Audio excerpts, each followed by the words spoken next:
আর আপনাকে বলবো কি আমি কিসের ইনকাম দেবো? তোর বাপ না সবার কোনো কথাই বলো না।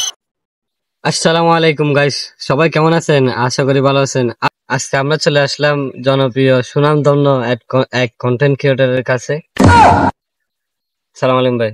ওয়ালাইকুম সালাম। কেমন আছেন ভাই? আলহামদুলিল্লাহ ভালো, আপনি কেমন আছেন? আলহামদুলিল্লাহ। ভাই, আপনার থেকে ছোট্ট একটা তথ্য নেওয়ার জন্য আসছি। জি ভাই বলেন, সমস্যা নেই। আচ্ছা ভাই, আপনার পেজে প্রায় সময় দেখি যে আপনার ছবির ক্যাপশনে লেখা দেয় এই ছবির ইনকাম গুলো এক বৃদ্ধ মহিলাকে দেওয়া হবে, এটা কেমন? এটা তো আমি মানুষের উপকার করার জন্য করি ভাই। ভাই, আপনি ছবির ইনকাম দেন কিন্তু ভিডিওর ইনকাম দেন না কেন? আরে ভাই আপনি বোকা নাকি ভাই? ভিডিওর ইনকাম কেন দিব ভাই? ছবিতে ইনকাম হয় কম, আর আমি ওই কম টাকায় মানুষকে দিই আর কি। মানুষকে দেখাতে হবে না আমিও মানবিক কাজ করি। আর আমার ভিডিওতে অনেক টাকা ইনকাম হয় ভাই। আমি এত টাকাগুলো আমি মানুষকে কেন দিয়ে দিব? শুধু শুধু ভিডিওতে ইনকাম হয় বেশি, ওই জন্য আমি ভিডিওতে লিখি না আর কি।